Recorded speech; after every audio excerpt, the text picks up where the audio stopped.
Jadi buat teman-teman ini setir bisa kita putar kanan full ya. Oke.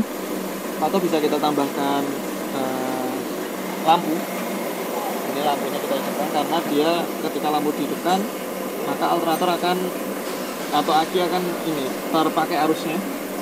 Lalu kemudian kita masukkan di bidik seperti ini. Nah, kalau dia bermasalah dia akan ngorok.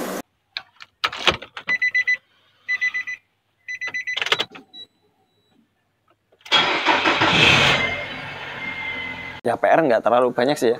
Itu paling kita ngelepas mobil ini 75 juta rupiah. 75 juta rupiah. Murah tuh. Iya, karena tadi salah satu keunggulan yang saya lihat unik ya, yang menarik adalah yang saya catat Matic-nya kawan-kawan. Karena Matic-nya tadi Mas Ari udah bilang itu sudah diganti dengan seal yang original, kemudian olinya juga baru.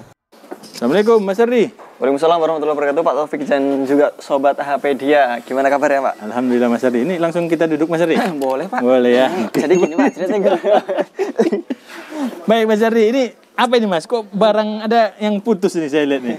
Ini fan belt, Pak. Fan belt. Fan belt Nissan Frontier Navara. Oke. Tapi yang seri D23 ini dia. Karena ada D40, ada D23. Ini dia sampai rompol kayak gini. Nah, fungsi fan belt ini kan dia kan ini Pak sebagai penghubung ya antara kalau untuk yang tipe ini antara crankshaft, kemudian ada viscofan, lalu kemudian ada kompresor. Nah, di sana juga ada tensionernya. Nah, ketika dia seperti ini Pak, ini suaranya udah parah nih, udah plak plak plak plak plak plak plak plak plak seperti itu. Oke. Nah, ini ternyata begitu kita buka, wah ini fan beltnya udah kayak gini. Nah, ini sebelum kita mengganti fan beltnya, kita cari tahu dulu penyebabnya kenapa dia seperti ini. Harusnya seperti ini, kasus seperti ini bukan karena fan beltnya udah berusia tua, bukan? Ini abnormal, Pak. Abnormal ini? Ini abnormal. Jadi ketika dia fan belt tersebut bermasalah atau usia ya, umumnya di sini ada kertakan. Tapi kalau ini dia belum masih normal ya? Ini masih normal. Ini kan ada berapa PK? Ini sekitar 6 PK kalau nggak salah nih. Nah, ini 4 PK-nya ini dia masih normal, dia nggak ada ininya sama sekali ya. Tidak ada retakan sama sekali. Nah, ternyata begitu kita cek kemarin sisi sebelah alternator itu ada namanya puli. Nah, ini puli sebenarnya ini kemarin dia kondisinya rapat, Pak. Tapi dikarenakan proses pelepasan, nah dia normalnya seperti ini. Seperti ini dia. Masuk ke dalam ya? Ke dalam, tapi dikarenakan dia kondisinya ini udah ada ambrol dan kemarin waktu posisi dilepas susah, maka kita hancurkan ininya. Asnya tengah ini sehingga dia keangkat semuanya. Nah, Usut punya Usut ini adalah puli one way. Puli one way itu dia tujuannya adalah supaya ini Pak bisa free dan lock. Bisa free dan lock. Nah, ketika dia mobil ini dia menggunakan diesel, itu kan kadang-kadang kan supaya dia posisi ngegas, kemudian dia lepas gas, press, terus di press untuk gasnya itu dia bisa fleksibel ininya, sehingga untuk alternator pun pengisiannya tidak over. Nah, tapi apabila dia meskipun di sana ada regulator Pak, ada regulator di sistem alternatornya, tapi apabila dia macet Pak Taufik, akan mengakibatkan si kayak sepeda Pak. Pedal sepeda itu apabila dia kita pedal maju dia akan mengunci. Tapi kalau kita putar ke belakang atau tahan, dia akan free. Nah, ini sama seperti itu. Nah, kondisinya ini sudah macet. Dikarenakan dia macet, efek ngelock berarti? Ya, dia ngelock terus. Nah, karena itu biasanya kan gini Pak, ketika dia macet ngelock terus, dia akan timbul suara ngorok. Akan tetapi karena ini terlalu lama diabaikan, sehingga dia pada puncak kerusakannya, yaitu dia ambrol ininya. Antara as dengan pulinya, di tengah-tengahnya kan ada bearing. Nah, bearingnya ini dia sudah hancur. Ini kelihatan. Oh iya betul. Nah, ini bearingnya sudah hancur. Akibat bearingnya hancur, si pulinya ini dia lepas dari asnya, mengakibatkan PK atau jalur yang ada di fan belt ini bergeser. Sehingga dia kena ininya, bagian yang tidak ada jalurnya. Otomatis lama-lama dia akan terpotong seperti ini, menahan dan terpotong. Nah, kemarin kita belum belum ini Pak, belum apa namanya? Sebelum mengganti ini belum lihat ke sini. Belum tampak. Karena kondisinya kan dia kan ini ya, sudah hancur berantakan seperti ini. Iya. Tapi begitu kita cek fungsionalnya, ketika kita putar seperti ini dia macet, sama sekali nggak mau gerak. Oke. Jadi si alternator tengah asnya itu dia tidak sama sekali nggak mau free. Sehingga yang terjadi ketika ini macet, kemudian fan belt ini dia pecah-pecah, indikator aki yang ada di nyala di dashboard ya itu menyala.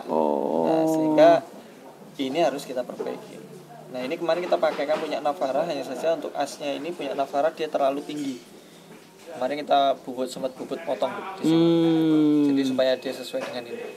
Untuk harganya ini Rp750.000. Rp750.000. Untuk ongkos penggantian bongkar pasang alternatornya sekitar Rp250.000 dengan bubut ini.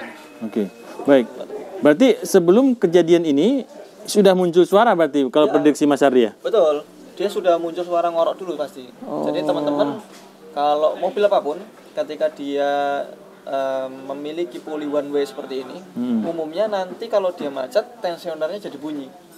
Nah jangan tensionernya yang diganti, tapi perhatikan one way-nya. Karena kalau kita mengganti tensioner itu adalah dampak impactnya. Nah tensioner sekalipun dia diganti dia akan tetap bunyi dikarenakan ininya yang macet. Gitu. Berarti tinggal putar aja, harusnya dia betul, harusnya dia free.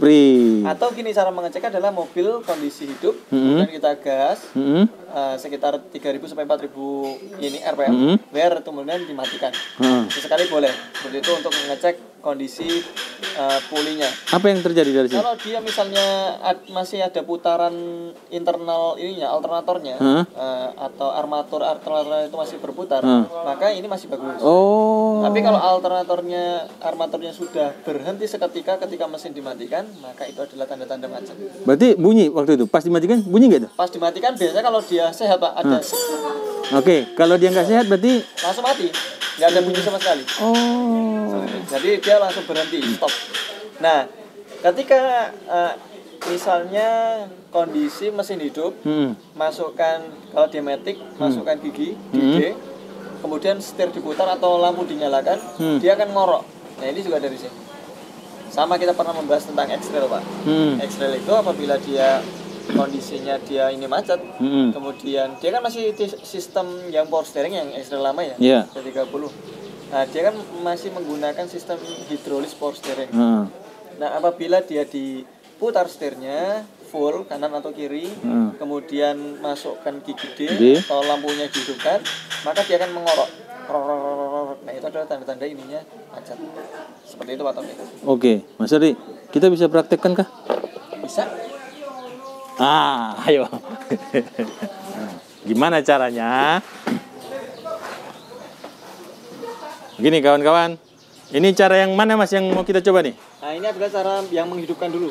Jadi posisi mesin hidup. Posisi mesin hidup, kemudian kita kasih beban ya.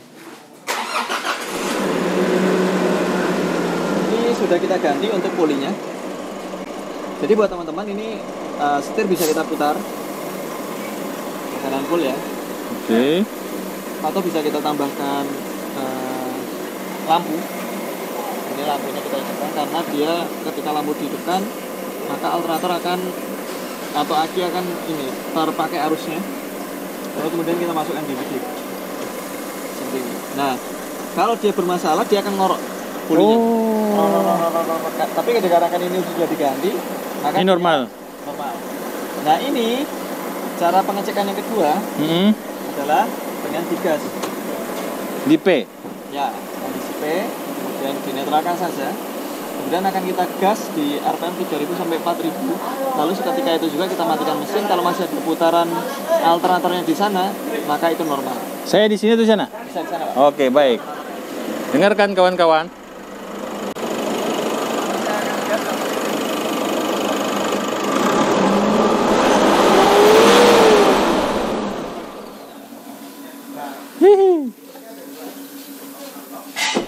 Di sana masih ada putaran. Ya, terakhir tadi ada putaran. Ya, betul. Berarti dia masih normal. Nah, kalau dia misalnya ketika kita matikan mesin, dia langsung mengunci fan belt-nya. Kalau fan belt-nya memang harus berhenti. Tapi di asnya alternator itu tidak ada putaran, ya, maka di situ puli pasti macet. Oke, Mas Ardi, apa efek dari putusnya fan belt ini, Mas? Iya. Ketika fan belt putus, maka putaran item-item yang tersinggung atau yang bersinggungan dengan fan belt itu tadi, tentunya dia tidak akan muter, Pak. Kalau untuk kasus ini, dia yang bersinggungan dengan fan belt yang berhubungan dengan alternator itu adalah kompresornya, kemudian viscofan, karena dia masih menggunakan viscofan. Kemudian ada satu lagi item, kalau nggak salah kan alternator ya. Itu alternator jadi nggak ngisi, pertama. Terus yang kedua, kompresor jadi nggak bisa berfungsi. Kemudian yang ketiga, si viscofan itu jadi tidak berputar, otomatis mesin bisa overheat. Yang pertama, yang kedua, indikator akinya itu akan nyala karena si alternator tidak mengisi. Bagaimana dengan water pump, Mas? Water pumpnya ada yang di sebelah sana, Pak. Ada satu lagi sisi. Nah, kalau dia yang fan belt-nya jadi satu dengan water pump, misalnya kayak beberapa mobil yang mesin KR itu dia kan semua tuh mulai dari crankshaft, kemudian dia akan menarik water pump, kemudian ada alternator, lalu kemudian ada kompresor AC. Maka itu semua yang bergantung itu tidak akan bisa berfungsi. Iya.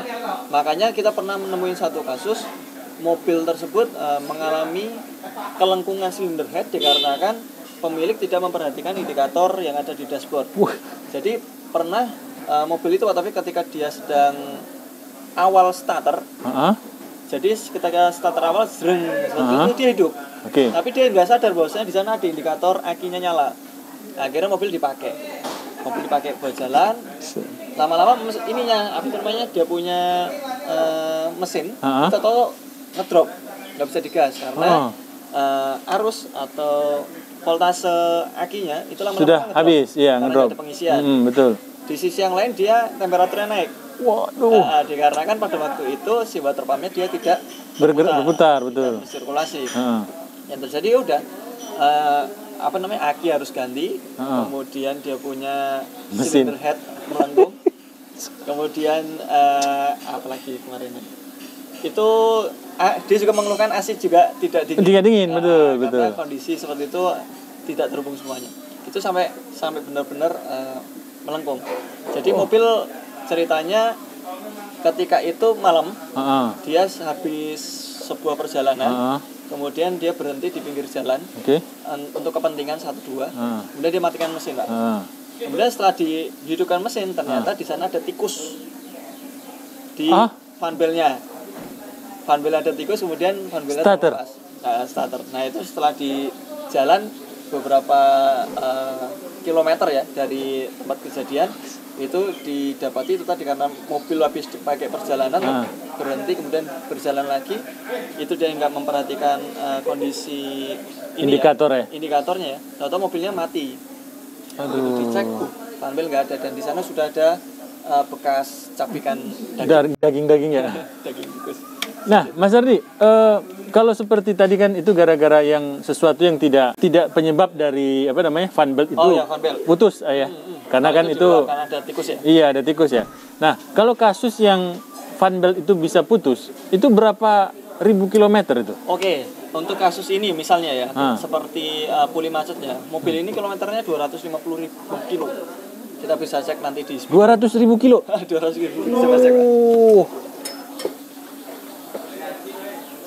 Tapi bukan masalah fan belt ya, Mas ya. Tadi belum retak-retak ya fan beltnya. Kalau fan beltnya dia rutin. Ini 215.000, Pak. Maaf, Pak. 215.000. Iya betul, 215.000. Nah, ini dia dari awal belum pernah ganti puli. Puli. Kan kalau ini kan penyebabnya puli. Iya, benar. Ininya rusak. Fan beltnya itu kepotong. Pulinya macet. Fan beltnya seperti belum lama dia ganti. Cuman nggak memperhatikan kondisi ininya. Puli alternator. Mas, berapa kali kita harus melakukan pengecekan puli alternator ini? Ya, sebenarnya setiap servis berkala itu kita lakukan pengecekan ini, Pak, puli alternator. Kondisi puli dicek, fan belt dicek, termasuk filter kita cek.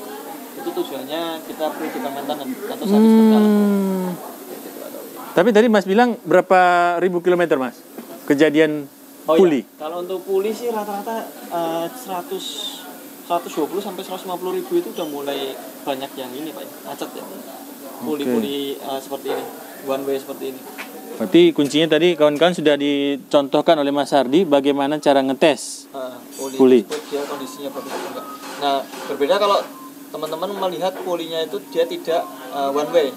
Membedakan antara puli one way dengan tidak one way itu umumnya di antara as ini dengan puli ini tidak ada ininya Pak. Tidak ada kaitan karet yang ada tulisannya ini. Jadi dia benar-benar langsung besi. Besi semua benar. Ini besi. Nah kalau besi ini besi maka tidak perlu khawatir. Tapi kalau yang ini besi kemudian ada kayak karetnya gini, lalu tengahnya ada gerigiknya seperti ini, atau bentuknya kotak segindam, maka itu adalah spare part puli one way. Kalau untuk mobil Nissan sendiri, ada berapa merek yang sudah menggunakan puli one way? Grand Livina 1800, kemudian X-Trail Serena, kemudian X-Trail Serena yang terbaru, termasuk Navara ini, itu ya kurang lebih sekitar 6 sampai 7 unitan lah ya. Oh, berarti kalau Mars enggak? Mars itu enggak. Oh, Mars enggak. Mars Grand Livina yang 1500 cc, yang cc-nya 1800 itu enggak. Tapi kalau yang 1800 ke atas itu rata-rata menggunakan puli one way. Oke, Mas, untuk biaya yang harus dikeluarkan ada 2 item berarti yang harus diganti ya? Ya, untuk handbalnya sendiri ini biayanya sekitar 350 ribuan Pak. 350 ribu. 350 ribu sampai 500 ribu tergantung ininya ya, pabrikannya ya. Oh, Lalu kemudian ini ada puli, kalau ini untuk pulinya ini 750 ribu. 750 ribu, oke. Kalau yang originalnya hampir 2 jutaan. Wow. Ini kita pakai alternatif part yang Jerman punya. Alternatif bisa tahan berapa lama Mas? Perkiraan mirip? Mirip karena yang kita jual adalah yang Jerman. Baik, terima kasih Mas Hardi informasinya. Semoga bermanfaat. Assalamualaikum warahmatullahi wabarakatuh. Waalaikumsalam warahmatullahi wabarakatuh.